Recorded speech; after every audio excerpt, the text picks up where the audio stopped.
ನೀವು ಊಟ ಮಾಡಿ ಹೋಗು ಅಂತ ಕಳಿಸದ. ಅವ ತಮ್ಮಿದ್ದವ ಆಯ್ತಂತ ತಿಳ್ಕೊಂಡು ಗೆಳೆಯನ ಅಲ್ಲೇ ನಿಲ್ಲಿಸದ. ಬೇವಿನ ಗಿಡಕ್ಕೆ ಬಂದು ಕೈ ತೊಳ್ಕೊಂಡು ಊಟ ಬಿಚ್ಚಿಕೊಂಡು ಊಟ ಮಾಡ್ದ. ನೋಡಿ, ಇಷ್ಟಾದ್ರೂ ಏನು ಬಾಯಿ ಬಿಡಕ್ಕೆ ತಯಾರಿಲ್ಲ.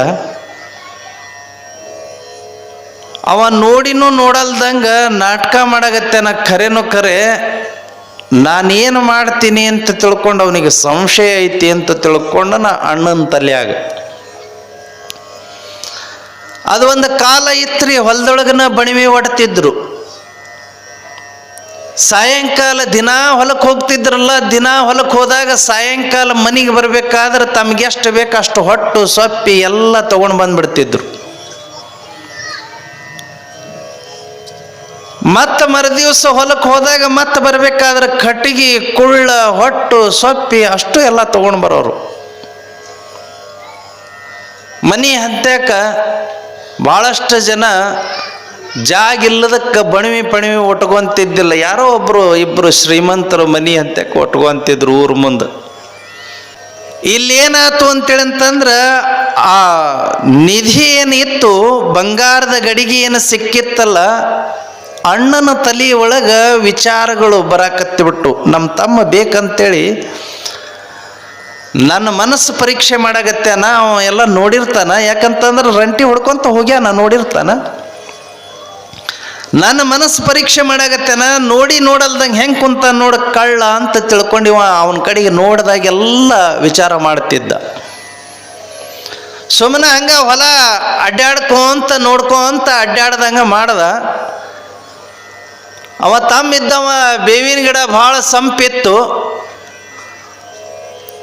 ಊಟ ಮಾಡ್ದ, ನೀರು ಕುಡ್ದ, ತನ್ನ ತಲೆ ಮೇಲಿರ್ತಕ್ಕಂಥ ವಸ್ತ್ರ ಟವಲ್ ತೆಗೆದ, ಅದನ್ನು ಸುತ್ತದ, ಹಿಂಗಿಟ್ಟ, ಅದ್ರ ಮೇಲೆ ತಲೆ ಇಟ್ಟು ಮಲ್ಕೊಂಡ. ಒಂದಿಷ್ಟು ವಿಶ್ರಾಂತಿ. ಅಷ್ಟು ಮಸ್ತ್ ನೋಡ್ರಿ ನಮ್ಮ ರೈತ ಎಷ್ಟು ನಿಶ್ಚಿಂತ ಇರ್ತಾನ ಅಂತೇಳಂತಂದ್ರೆ, ಅವನಿಗೆ ಬೆಡ್ ಬೇಡ, ಫ್ಯಾನ್ ಬೇಡ, AC ಬೇಡ, ಹೊಚ್ಕೊಳಕ್ಕೆ ಬೇಡ, ಹಾಸ್ಕೊಳಕ್ಕೆ ಬೇಡ, ಒಂದು ಏನು ಗುಡ್ ನೈಟ್ ಕೊಯ್ಲು ಬೇಡ, ತಲಿದಿಂಬ ಸಹಿತ ಬೇಡ. ಅದೇನು ಹೆಗಲ ಮೇಲೆ ಒಂದು ಟವಲ್ ಐತಲ್ಲ, ಆ ಟವಲನ್ನು ಹಿಂಗೆ ಇಟ್ಟನು ಅಂತಂತ ಅದಕ್ಕೆ ಹಿಂಗೆ ತಲೆ ಕೈ ಇಟ್ಟನು ಅಂತಂತಂದ್ರೆ ನಿದ್ದೆ ಚಾಲೂ ಮಾಡೇ ಬಿಡ್ತಾನೆ. ಯಾರು ಹೊಲಕ್ಕೆ ಹೋಗಂಗಿಲ್ಲ, ಯಾರು ಹೊಲದಾಗ ಹೋಗಿ ದುಡಿಯಂಗಿಲ್ಲ, ಅವರಿಗೆ ಮಾತ್ರ ನಿದ್ದೆ ಮಾಡಕ್ಕೆ ಒಂದು ಗುಳಿಗೆ ಬೇಕು, ಉಣ್ಣಕ್ಕೆ ಒಂದು ಗುಳಿಗೆ ಬೇಕು, ಉಂಡಿದ್ದು ಕರಗಿಸಕ್ಕೆ ಒಂದು ಗುಳಿಗೆ ಬೇಕು. ಕರಗಿಸಿದ ಬಳಿಕ ಅದು ಗ್ಲುಕೋಸ್ ಹೆಚ್ಚಿಗಾಗಿ ಶುಗರ್ ಜಾಸ್ತಿ ಆಗಂಗೈತಿ ಅಂತ ತಿಳ್ಕೊಂಡು ಶುಗರ್ ಡೌನ್ ಮಾಡಕ್ಕೆ ಒಂದು ಗುಳಿಗೆ ಬೇಕು, ಮತ್ತು BP ಒಂದು ಗುಳಿಗೆ ಬೇಕು. ಮತ್ತು ಇವೆಲ್ಲ ತಗೊಂಡು ಬಳಕ ಹಾರ್ಟ್ ಪ್ರಾಬ್ಲಮ್ ಆಗಬಾರ್ದು ಅಂತ ತಿಳ್ಕೊಂಡು ಮತ್ತೊಂದು ಗುಳಿಗೆ ಕೊಡ್ತಾರಂತ್ರಿ. ಅದಕ್ಕೆ ನಮ್ಮ ರೈತರು ನೋಡ್ರಿ ಎಷ್ಟು ನಿಶ್ಚಿಂತವಾಗಿರ್ತಾರ. ಅವರು ಒಂದು ಕಾಲಕ್ಕೆ 1 ಕ್ವಿಂಟಲ್ ಜ್ವಾಳನ ಹೊತ್ಕೊಂಡು ಬೆನ್ನಿನ ಮೇಲೆ ಹೊತ್ಕೊಂಡು ಊಟ ಬೈಟ್ ಹೊಡಿತಿದ್ರಿ ಅವ್ರು. ಆಮೇಲಿಂದ ಪ್ರತಿ ಹನುಮಪ್ಪನ ಗುಡಿ ಮುಂದೆ ಗುಂಡು ಕಲ್ಲು ಇರ್ತಿದ್ರು. ಅವು ಸಣ್ಣಲ್ಲಿಂದ ದೊಡ್ಡದ ತನಕ ಗುಂಡು ಕಲ್ಲು ಇರ್ತಿದ್ವು. ಅದೇನ ಯುಗಾದಿಗೆ ಓಕಳಿ ಅಂತ ಮಾಡ್ತಾರಲ್ರಿ, ಆ ಟೈಮ್ನೊಳಗೆ ಆ ಗುಂಡು ಕಲ್ಲನ್ನು ಎತ್ತಿ ಒಗೆಯುವಂಥ ಕೆಲಸ ನಡೀತಿತ್ತು, ಕಸರತ್ತಿನ ಕೆಲಸ ನಡೀತಿತ್ತು.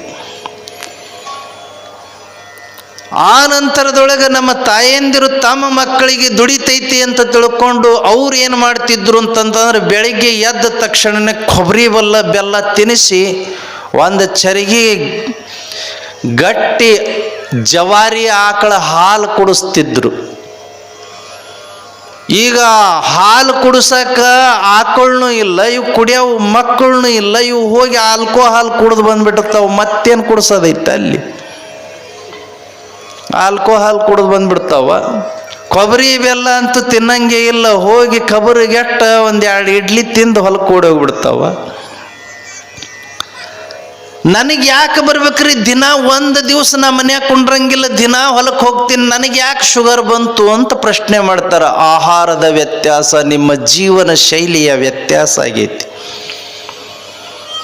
ಒಂದು ಕಾಲಕ್ಕೆ ಉಚ್ಚಿಗುಂಡಿ ಒಳಗೆ ಕೈ ಎದ್ದಿದ್ರ ಇಲ್ಲಿ ಬರ್ತಕ್ಕಂಥ ಏನ ಗುಳ್ಳಿಗಳು ಏನಂತಾರ್ರಿ ಅದಕ್ಕೆ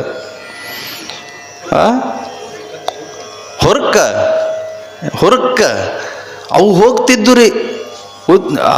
ಉಚ್ಚಿಗುಂಡ್ಯಾಗ ಅಂತಂದ್ರೆ ಬೇರೆದಲ್ಲ, ಆಕಳದ ಉಚ್ಚಿಗುಂಡ್ಯಾಗ ಹೇಳೋದು ನಾನು. ಮತ್ತೆ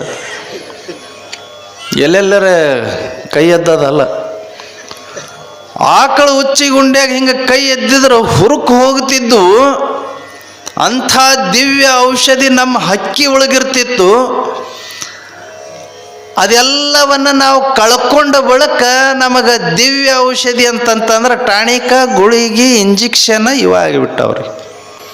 ಅದಕ್ಕೆ ಹಳೇ ಕಾಲದೊಳಗೆ ಏನು ನಮ್ಮ ರೈತ ಬದುಕ್ತಿದ್ನಲ್ಲ, ಅದನ್ನು ನೋಡಿ ನಾವು ಕಲ್ಕೊಂಡು ಆ ರೀತಿ ಒಳಗೆ ಬದುಕೋದನ್ನು ಕಲಿಬೇಕಾಗೈತಿ. ಅಂಥದ್ದು ರೀತಿ ಒಳಗೆ ಅವ ಊಟ ಮಾಡಿ ಆ ಬೇವಿನ ಗಿಡದ ಕೆಳಗೆ ಆರಾಮಾಗಿ ಒಂದು ವಸ್ತ್ರ ಇಟ್ಕೊಂಡು ಮಲ್ಕೊಂಡು ಬಿಟ್ಟ. ಆನಂದ ನಿದ್ದೆ ಹತ್ತಿತ್ತು. ಅಣ್ಣಗ ತಲೆಯಾಗ ಹುಳ ಓಡಾಡಕತ್ತಿತ್ತು. ಅಣ್ಣಿದ್ದವ ಏನು ಮಾಡಿದನು ಅಂತೇಳಂತಂದ್ರೆ, ಇವ ನಮ್ಮ ತಮ್ಮ ಬೇಕಂತ ನಾಟಕ ಮಾಡಕತ್ತಾನ. ಇದು ನಿಧಿ ಅವನಿಗೂ ಕಂಡೈತಿ. ಈಗ ಅವ ಏನಾರ ಬದುಕಿದ್ನು ಅಂತೇಳಂತಂದ್ರೆ ನಾಳೆಗೆ ಲಗ್ನ ಆದ ಬಳಿಕ ಬ್ಯಾರೆ ಆಗಬೇಕಾದ್ರೆ ಅವನಿಗೂ ಅರ್ಧ ಪಾಲು ಕೊಡ್ಬೇಕಾಕೈತಿ ಈ ನಿಧಿ ಒಳಗೆ. ಯಾಕ ನೋಡ್ಯಾನವ, ಇವನು ತಲೆಯಾಗ್ರಿ. ಅವ ಪಾಪ ಅದು ನೋಡಿದ್ದೇ ಇಲ್ಲ.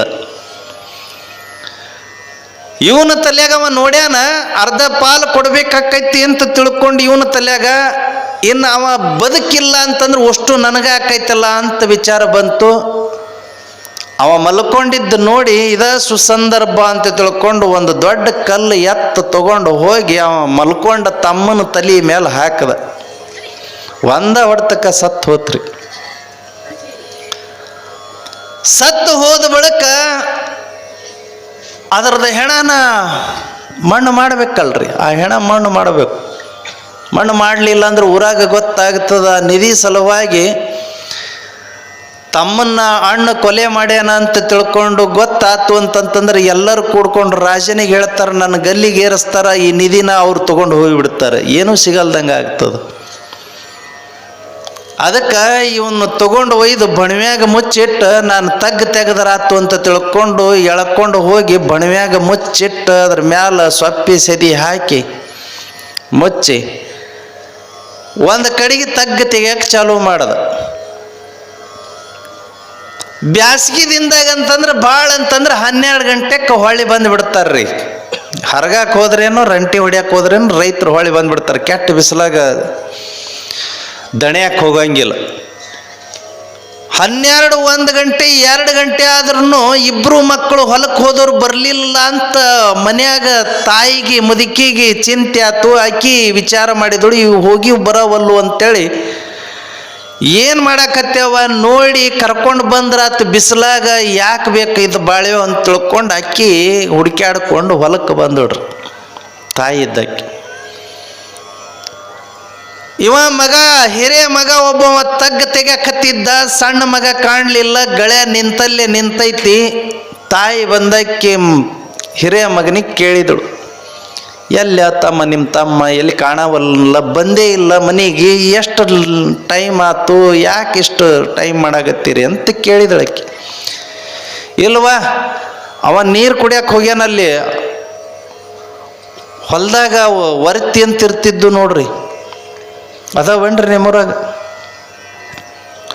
ನಮ್ಮ ಬೆಳಟ್ಯಾಗ ಒಂದೈತ್ರಿ ವರ್ತಿ ಅಂತ ಇರ್ತಿದ್ದು. ಆ ವರ್ತಿ ಒಳಗಿಂದ ನೀರು ಕುಡಿದ್ರೂ ಅವ್ರಿಗೆ ನೆಗಡಿ, ಕೆಮ್ಮು, ಜ್ವರ ಏನೂ ಬರ್ತಿದ್ದಿಲ್ಲ. ನೀವು ಸರ್ತಿಲಿಂದ ಒಂದು ಯಾವ್ದಾರ ಬೋರಿನ ನೀರು ಕುಡಿದ್ರೆ ಮರುದಿವ್ಸ ಮೂಗು ಹಿಡ್ಕೊಂಡು ಅಡ್ಡಾಡ್ತೀರಿ. ಯಾಕಂತಂದ್ರೆ ಈಗೆಲ್ಲ ಫಿಲ್ಟರ್ ನೀರು ಕುಡಿಯಾಗತ್ತೀರಿ ನೀವೆಲ್ಲ. ಅವ ಹೇಳ್ದ ತಾಯಿಗೆ, ಅಲ್ಲಿ ವರ್ತಿ ನೀರು ತರಕ್ಕೆ ಹೋಗ್ಯಾನ, ನೀರು ಆಗ್ಯಾವ, ಅದಕ್ಕೆ ಕುಡಿದು ಬರ್ತೀನಿ ಅಂತ ತಿಳ್ಕೊಂಡು ಹೋಗ್ಯಾನ ತಡಿ ಅಂತಂದವ. ನೀ ಅದಕ್ಕೆ ಬರಕ್ಕೆ ಹೋಗಿದ್ದಿ, ಹೋಗಿ ನಡಿ ಅಂತೇಳಿ ಅಂತಂದ. ಆ ಮುದುಕಿಗೆ ನಿಂದ್ರ ಕೊಡವಲ್ಲ. ಯಾಕಂತಂದ್ರೆ ಮತ್ತು ಅದು ಹೆಣ ನೋಡಿದಳು ಅಂತೇಳಂತಂದ್ರೆ ಮತ್ತೆ ಊರಾಗ ಹೋಗಿ ಹೇಳ್ತಾಳಿಕ್ಕಿ ಅಂತ. ನಿಂದ್ರ ಕೊಡವಲ್ಲ. ಆಕಿ ಅಂದಳು, ತಡಿ ಅವನು ಬರಲಿ, ಮತ್ತೆ ಎಲ್ಲರೂ ಕೂಡ್ಕೊಂಡು ಹೋಗೋಣ, ಹೆಂಗನು ಬಂದೀನಿ ಅಂತ ಆಕಿ ಹೇಳಿದಳು. ಅಲ್ವೇ ನೀನು ನಡಿ, ನೀನು ನಾ ಎಲ್ಲ ಕರ್ಕೊಂಡು ಬರ್ತೀನಿ ನಡಿ ಅವನಿಗೆ ಅಂತ ತಿಳ್ಕೊಂಡು ಇವ. ಆಕೆ ಎಷ್ಟೊತ್ತಾತು ಹೋಗಿ ಎಲ್ಲಿ ಹೋಗ್ಯಾನೋ ಏನೋ ಅನ್ಕೋ ಅಂತ ಮುದುಕ್ಯಾರು ಸುಮ್ಮನೆ ಇರಂಗಿಲ್ರಿ ಕೈ. ಇದ್ಯಾಕೆ ಬಣಿವಿದು ಇದು ಮೇವು ಕೆಳಗೆ ಬಂದು ಬಿದ್ದೈತಲ್ಲ ಅಂತ ತಿಳ್ಕೊಂಡು ಅಂದ. ಆ ಬಣಿವಿ ಅಂತ್ಯಕ್ಕೆ ಮೇವು ಏನು ಬಿದ್ದಿತ್ತಲ್ಲ ಅದನ್ನು ಸರಿಸಿ ಹಿಂಗೆ ಮ್ಯಾಲೆ ಹಾಕಕ್ಕೆ ಹೋದೋಡ್ರಿ. ಒಳಗೆ ಸಣ್ಣ ಮಗಂದು ಹೆಣ ಚಿಟ್ಟಂತ ಚೀರಿದಳು, ಅಳಕ್ಕೆ ಚಾಲು ಮಾಡಿದಳು. ಈ ಮುದುಕಿ ನೋಡೇ ಬಿಡ್ತಲ್ಲ ಅಂತ ತಿಳ್ಕೊಂಡು ಅಂದವನ ಅವ ಗುದ್ಲಿ ಸಲಿಕಿ ತೆಗಕತ್ತಿದ್ನಲ್ಲ, ಗುದ್ಲಿ ತಗೊಂಡು ಬಂದು ತಲೆಯಾಗಿ ಹೇರ್ಬಿಟ್ಟ ತಾಯಿಗೆ. ಎರಡನೇ ಹೆಣ ಬಿತ್ತು. ಎರಡನೇ ಹೆಣ ಬಿದ್ದ ತಕ್ಷಣನೇ ಸುಮಾರು ಒಂದು 5-6 ಗಂಟೆ ಮಟ್ಟ ಹೊಲದಾಗನ ಕಾಯ್ಕೊಂಡು ಕೂತ್ಕೊಂಡ. ಯಾರೂ ಬರಲಿಲ್ಲ. ಮತ್ತು ಹಗಲತನ ಬಣವಿಗೆ ಬೆಂಕಿ ಹಚ್ಚಿ 2 ಹೆಣನ ಸುಟ್ಟು ಗಡಿಗೆ ತಗೊಂಡು ಊರಾಗ ಹೋಗಿದ್ರ ಜನ ಬಿಡ್ತಾರನ್ರಿ.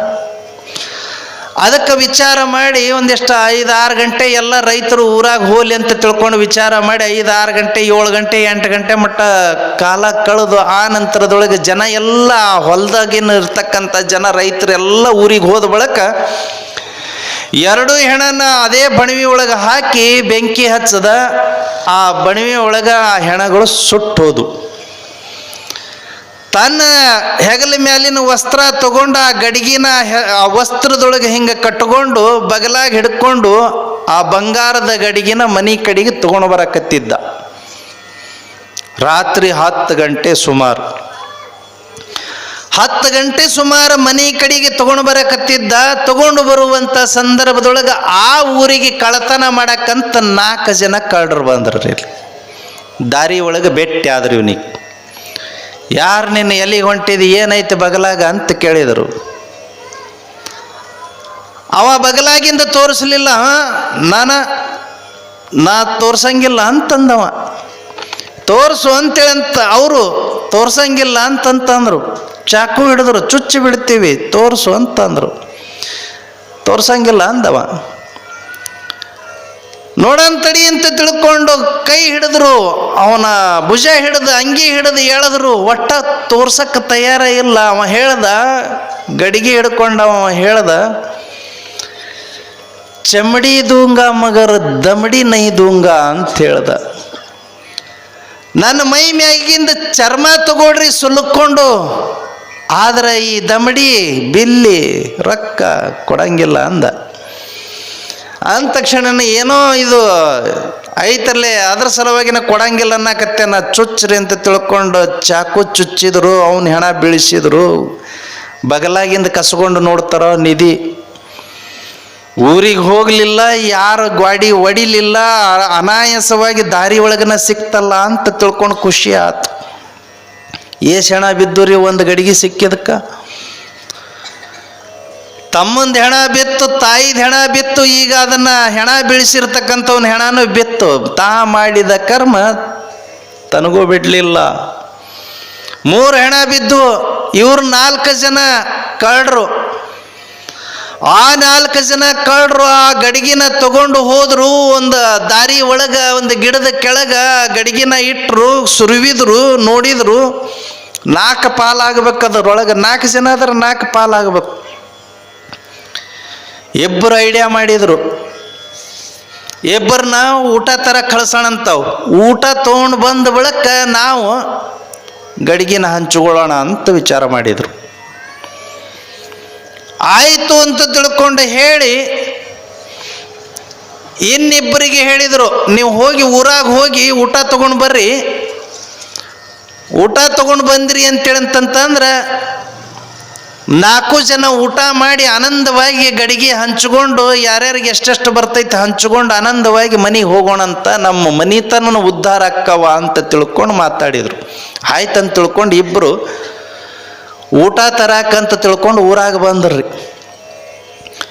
ಊರಾಗ ಬಂದು ಎಲ್ಲೋ ಒಂದು ಕಡೆಗೆ ಅಡಿಗೆ ಮಾಡಿಸಿ, ರೊಕ್ಕ ಕೊಟ್ಟು ಅಡಿಗೆ ಮಾಡಿಸಿ ಅವ್ರ ಕಡೆಯಿಂದ ಅಡಿಗೆ ಇಸ್ಕೊಂಡು ಮತ್ತೆ ಅಲ್ಲಿ ಹೋಗಿ ಅವ್ರ ಕೊಟ್ಟಾಗ ಏನು ಊಟ ಮಾಡೋದು